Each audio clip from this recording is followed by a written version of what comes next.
Well, on March the 8th this year, I had a fun trip to the hospital in an ambulance, and I was actually quite miserable, and they had to keep me overnight, so they didn't have a room, so they have an area there now where you've got some recliners with plexiglass dividers between them.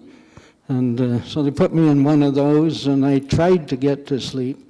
I noticed going in that there was a guy with a messed up leg, and he was sleeping.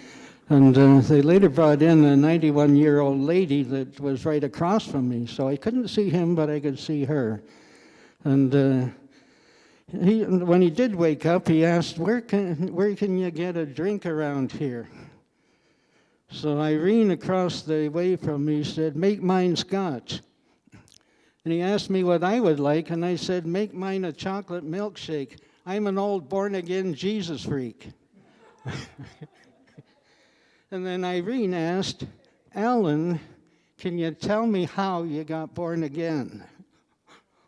And so I started off with sharing about where I'd come from, and how I didn't start drinking until after I got out of school and working, but it only took 4 years to go from a social drinker to a party animal to a full-blown alcoholic.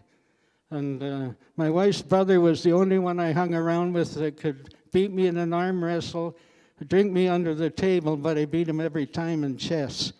And I was the office champion in all three. And at that time, my weekends, my weekends began in the sergeant's mess on a Thursday night at the armory, ended on a Tuesday night at the armory. I rarely ever drank on a Wednesday, and I was very proud of it. You see, I was brought up in church, sang in the choir, and served on the board, and thought my religion was just as good as anybody else's. And so my wife's brother Jim, he got born again, and poor Jim got religion, is what's said.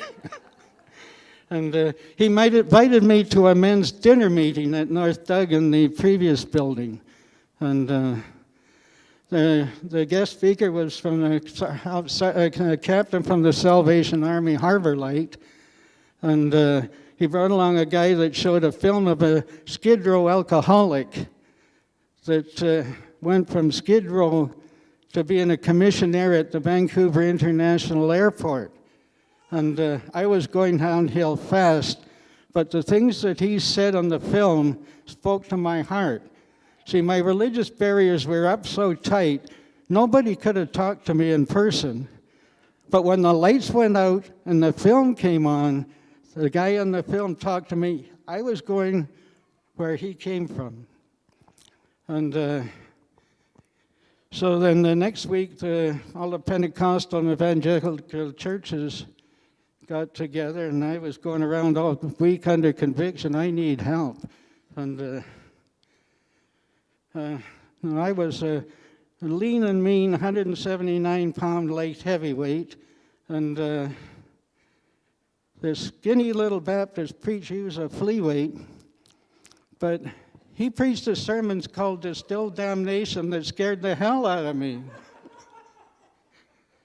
And I couldn't wait to get to the front fast enough on the altar call. I knew the meaning of unconditional surrender. I thought, well, if you did it for Jim, maybe you can do it for me. And but I didn't share at that time that there were times I went home from work straight to the Y, worked out till the Y closed about 5 hours later, went to the pub and drank till the pub closed, and then walked home and got home from work at about past midnight to a pregnant wife bawling her eyes out. And so I grabbed her by the hand to take her with me. I didn't ask her. But then I found out that she'd been secretly watching Billy Graham on television. She'd already said the sinner's prayer, but she didn't want to come public because she was afraid of me. And I hated that part.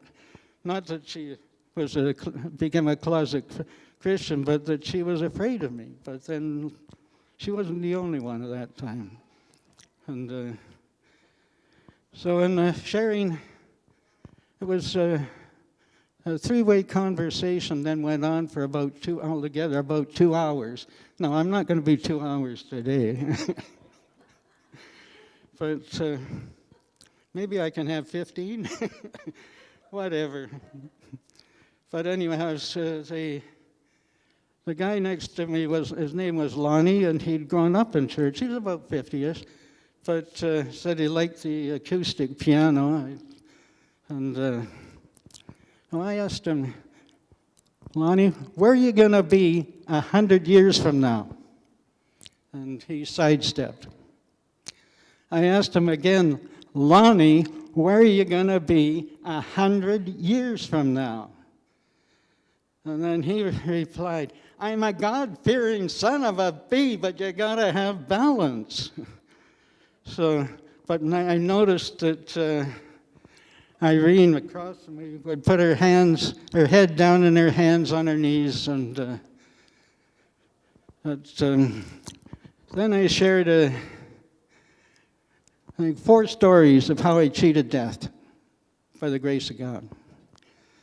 They both talked about they're both in the prairies and talked about their love for the Rockies. So I told them about the time that my wife and I were going through the Rockies and on a curve around the mountain, and somebody was passing on a double line, and he was in my lane about as close as a back wall. And somebody grabbed the wheel, jerked it to the right, and jerked it to the left. I think I had my eyes closed, expecting to be gone, and woke up my wife, and I think the other guy needed a change of underwear. But Irene said, that was lucky. And I said, no, that was my guardian angel. And she says, well, I suppose we all have one. And then a while later, she got tired of waiting. She'd been there 2 hours without seeing a doctor. So she put her coat on to go home. And so I asked, Irene, before you go, can I pray for you? She said, please do. And just simple, Jesus, this is Irene. Irene, repeat after me. Jesus, I'm sorry for the things I've done that I shouldn't have, and I give you the rest of my life. And then as she went, I said, I'd like to get to coffee with you 100 years from now. And she said, you got a date. Meanwhile, my daughter who works there, she came to see how I was doing, and she smuggled me some ginger ale and cookies. Then Lonnie inquired about her marital status.